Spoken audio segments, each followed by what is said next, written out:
Hello बच्चों, नमः संस्कृताय। आइए सभी का संस्कृत पाठशाला चैनल पर हार्दिक स्वागत है। बच्चों, जैसा कि आप सभी को ज्ञात है कि हम हिंदी की संस्कृत पढ़ाते हैं, जिस पाठ का नाम आरूढ़ श्वेत केतु संवादा है। यह पाठ सप्तमः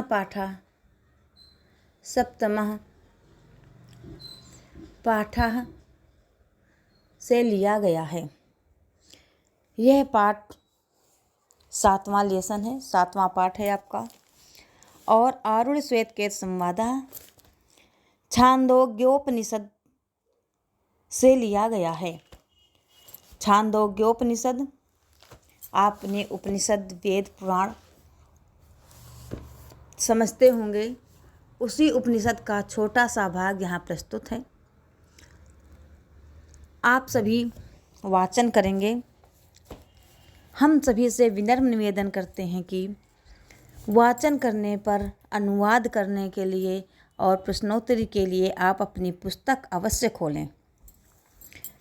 अपनी पुस्तक में संस्कृत में 7वां लेसन आपको खोलना है और उसका वाचन करना है, अर्थात पढ़ना है। आइए वाचन करें। सः 12 वर्ष उपेत्य 24 वर्षः सर्वान् वेदान् अधीत्य महामना अनुचानमानी स्तब्ध एयाय तमः पितोवाच श्वेतकेतु यन्तु सौम्येदं महामना अनुचानमानी स्तब्धो अस्युत्तमादेशं प्राच्य।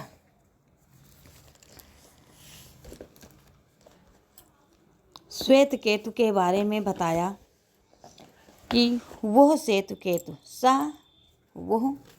श्वेत केतु 12 वर्षम 12 वर्ष की अवस्था में वेदों को पढ़ने के लिए, वेदानधीत वेदों को पढ़ने के लिए, महान बुद्धिमान बनने के लिए स्तब्ध एआय गया था, जो उपनयन कराकर 24 वर्षः 24 वर्ष होने पर सभी वेदानधीत वेदों का अध्ययन करके महामना अपने को बड़ा बुद्धिमान, अनुचानमानी व्याख्या करने वाला, जो बहुत बोलने वाला मानते हुए उदंड भाव से लौटा। पितोवाच, पिता कहते हैं श्वेतकेतु, यन्नु सौम्येदम, हे सौम्य, हे पुत्र श्वेतकेतु, महामना अनुचानमानी, तू ऐसा महामना अर्थात बहुत अपने आप को मानने वाला, अनुचानमानी पांडित्य मन, स्तब्धो अस्युत और अविनीत है, तमादेशा प्राच्या, तूने वो आदेश पूछा है। अब आगे श्वेत केतु कहते हैं, श्वेत केतु आरूढ़े आसतः पितोवाच श्वेतकेतो बस ब्रह्मचर्यं न वै सौम्यात्म कुलीनो अननुच्य ब्रह्मबंधुरिव भवतीति। आरूढ़ का सुप्रसिद्ध पौत्र, आरूढ़े तो आरूढ़ का सुप्रसिद्ध पौत्र श्वेतकेतु था। पितोवाच, उससे पिता ने कहा, श्वेतकेतो वस ब्रह्मचर्यम, तू ब्रह्मचर्य वास कर। वस मीन्स रहना, तुम ब्रह्मचर्य में रहो, अर्थात ब्रह्मचर्य में कुछ दिन रुको, ब्रह्मचर्य में वास करो।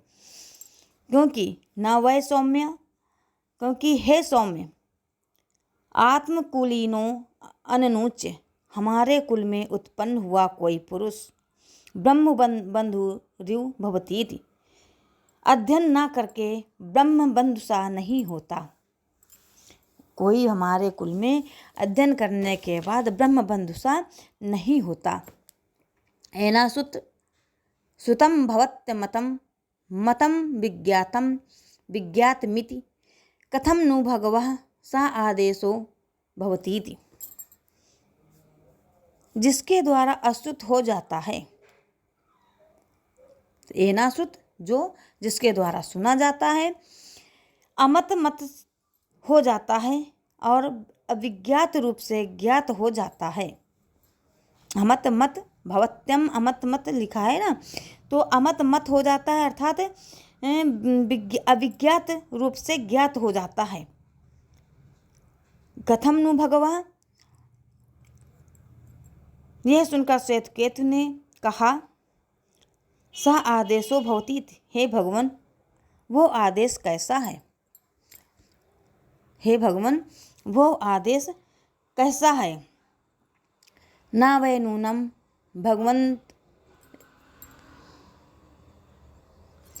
ना वै नूनम भगवंतस्त एतद् वेदिर युद्धेत वेदिष्यन् कथम न में नावच्छन्निति, भगवा स्तवेव में तद्ब्रवीति तथा सौम्येति होवाच।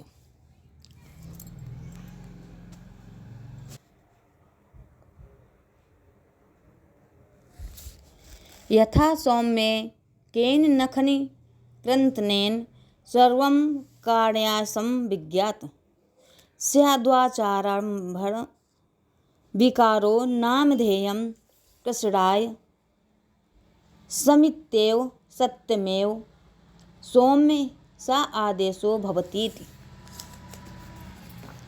यथा सौम्य केन लोहमणिना सर्वं लोहमयं विज्ञात, स्याद्वाचारंभणं विकारो नामधेयं लोहमित्येवं सत्यम।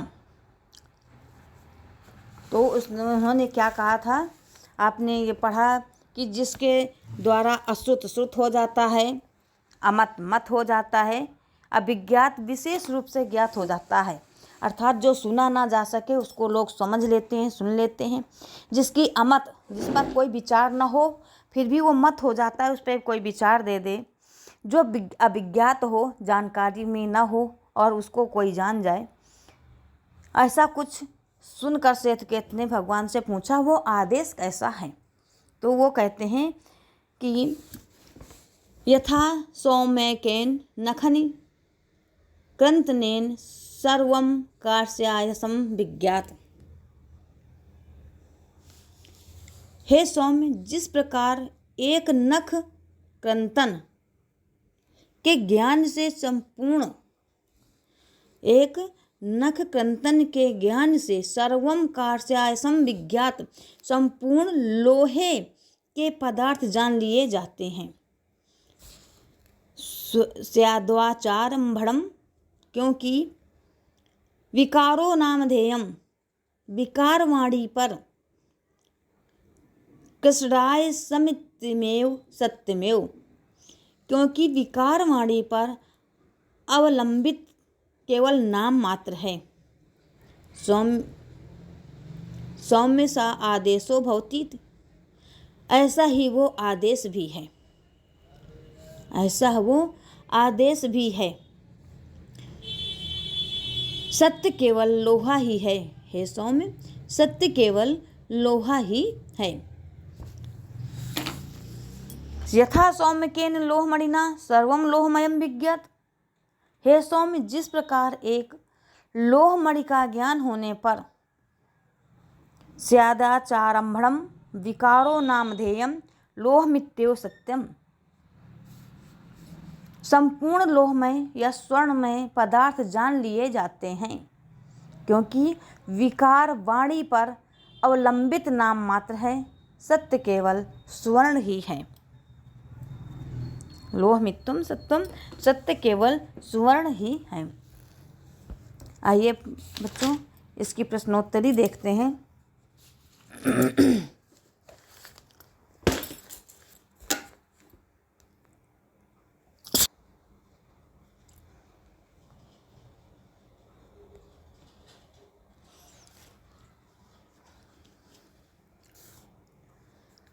श्वेत केतु कहा? श्वेत केतु कौन है? तो आपको लिखना है अरुणस्य सुप्रसिद्ध पौत्रः श्वेत केतु आसीत्। अरुण का सुप्रसिद्ध पौत्र श्वेत केतु था। ऊपर नाम से ही समझ में आता है पाठ के नाम पर कि आरुणि श्वेत केतु संवादा। अगला प्रश्न, आरुणि श्वेत केतु किम अकथयत? आरुण ने श्वेत केतु से क्या कहा? पिता उवाच श्वेत केतु ब्रह्मचर्यम वस। पिता ने कहा था कि हे श्वेत केतु ब्रह्मचर्य में रहो। कहा ब्रह्मचर्य वासम अकरोत? श्वेत केतु ब्रह्मचर्य वासम अकरोत। कौन ब्रह्मचर्य में रहेगा, रुकेगा, ठहरेगा? तो श्वेत केतु ब्रह्मचर्य वासम अकरोत। श्वेत केतु ब्रह्मचर्य में कुछ दिन रुकेगा। श्वेत केतु ब्रह्मचर्य वसाय कुत्र अगच्छत? श्वेत केतु ब्रह्मचर्य वसायम गुरुम समीपम अगच्छत। आदेशः किम अस्ति? कितना सुंदर प्रश्न कहा गया। आदेशः किम अस्ति? येनादेशेन श्रुतेन श्रुतमप्यच्छुतं भवत्यमतं मतकितं तकृतं भवत्यविज्ञातं विज्ञात मनिश्चितं निश्चिन्तं भवतीति सह आदेशो अस्ति।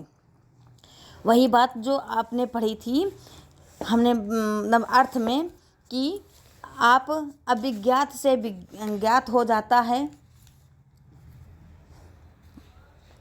आपको हमने बताया ना कि अविज्ञात से ज्ञात हो जाता है, अश्रुत से श्रुत हो जाता है, अमत से मत हो जाता है। वही इसमें है कि ब्रह्मचर्य श्वेत केतु को क्या आदेश देते हैं कि ब्रह्मचर्य में रहो। फिर आदेशा किम अस्ति, वो आदेश कैसा है कि वो ब्रह्मचर्य का पालन करने से आप जो प्रश्नों के उत्तर को नहीं जानते उसको जान जाएंगे। जिस विचारों से सहमति नहीं होगी तो वो सहमत के विचार आप समझेंगे। जो आपसे सुना नहीं गया वो आप सुनेंगे। आरुणि का, आरुण कौन है? तो आरुणि श्वेत केतु जनकः आसीत्। आरुणि श्वेत केतु के पिता हैं, पिता थे। आरुणि श्वेत केतु के पिता थे। आरुणि श्वेत केतुम किम उपदिशत? क्या उपदेश देते थे? वही ब्रह्मचर्य में रहो। तो आरुणि श्वेत केतु ब्रह्मचर्यम उपदिशत। 12 वर्षस्य कः अनुचमानी अभवत। कौन अनुचमानी था? तो महामाना अनुचमानी अभवत। अनुचमानी तो ऊपर लिखा है ना, वेदान अधीत महामना अनुचमानी, इस तरह दे आए तो महामना अनुचमानी अभवत। 12 वर्षस् उपेत्य 24 वर्षः कः सर्वान् वेदान् अधीतवान्। 12 वर्ष का था और 24 वर्ष तक कौन सभी वेदों का अध्ययन किया? तो श्वेत केतु। 12 वर्षस् उपेत्य 24 वर्षः श्वेत केतु सर्वान् वेदान् अधीतवान्। यह बच्चों हो गई आपकी प्रश्नोत्तरी। छोटे छोटे से प्रश्न हैं, प्रश्न पूछे जा सकते हैं। व्याख्या अधिक इम्पॉर्टेंट नहीं है। व्याख्या पर, अनुवाद पर ज़्यादा दिक्कत हो तो दोबारा से 2 बार आप जब पढ़ेंगे तो आ जाएगी समझने, कठिन नहीं है। उपनिषद की भाषा से सिर्फ लिखा हुआ है संस्कृत भाषा उपनिषद की नहीं है। संस्कृत भाषा संस्कृत है और उपनिषद का है। तो उपनिषद में जो जिस तरह से अब हम लोग संस्कृत में भी एक साथ सारे शब्दों को पढ़ते हैं, यहाँ पर जो है व्याकरणात्मक टिप्पणी के तौर पर इसको शब्दों को थोड़ा अलग अलग करके लिखा गया है बस। तो आप घबराइए मत कि ये पाठ कैसा है या कैसा नहीं है। बहुत सुंदर सी इसकी कहानी है आरुण श्वेत केतु की। संवाद की और थोड़ा बहुत ही सूक्ष्म 4 लाइनें यहाँ पर व्यक्त की गई। तो बच्चों, आपकी प्रश्नों के उत्तर भी इसी पाठ पर थे जो अब बता दिए गए। आपके संस्कृत के आज से 7 लेसन पूरे हो जाएंगे, 7 पाठ हो जाएंगे और पढ़ाने के बाद 1-2 दिन का रेस्ट लेकर फिर हम पुनः से आपको व्याकरण पढ़ाएंगे। बच्चों, यदि आप वीडियो को देखते हैं और आपकी समझ में आता है तो आप अपने दोस्तों तक ज़रूर इस वीडियो को शेयर करें ताकि वो सभी छात्र इसका लाभ उठा सकें। और हमारा मनोबल बढ़ाने के लिए प्लीज़ एक बार लाइक करना तो बनता ही है, तो आप लाइक कर दिया करें। मन में खुशी मिलती है कि अगर हम अपना कार्य छोड़कर पढ़ा रहे हैं तो उसका कोई एक ही नहीं बल्कि सभी बच्चे उसका लाभ उठा सकें। तो बच्चों, आज हम अपनी वाणी को अब यहीं विराम देते हैं। आप ध्यान से पढ़िए। संस्कृत कठिन नहीं होती, उसको कठिन हम ही लोग बना देते हैं। हम ही लोग तिल का ताड़ बना लेते हैं कि नहीं बहुत कठिन है, बहुत ऐसा है। बाकी संस्कृत बहुत ही सरल है और हमें तो तब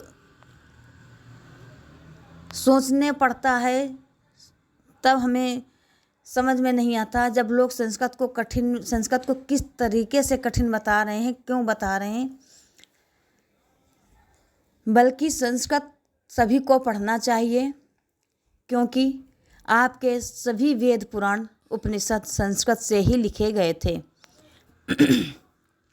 सभी धर्मों के लोग अपनी भाषा ज़रूर पढ़ते हैं, लेकिन अब हम ज़्यादा तो नहीं कुछ कह सकते। बस इतना आपको ज्ञात कराना चाहते हैं इसी उम्र से ही कि यदि आप लोग बड़े होकर अपनी संस्कृति पर, अपने विचारों पर संस्कृत का प्रभाव नहीं डालेंगे तो क्या होगा, वह वक्त या समय पर आधारित है।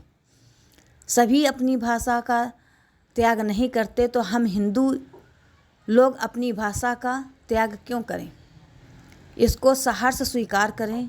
संस्कृत पढ़ने से ही संस्कृति आती है, संस्कृति होने से ही संस्कारों में परिवर्तन होता है। संस्कार ही हमारे सनातन धर्म की प्रक्रिया है और हमारे सनातन धर्म को सभी जगह पूजनीय माना जाता है। हम भले ही कितना आगे क्यों ना बढ़ जाएं, लेकिन अपने संस्कृति और अपने संस्कारों को कभी नहीं भूल सकते। तो बच्चों, ये फिर पढ़ाने के अलावा अलग टॉपिक हो जाएगा, इसलिए ज़्यादा कुछ ना कहते हुए सभी को नमः संस्कृताय। जय माता दी, जय हिंद, जय भारत।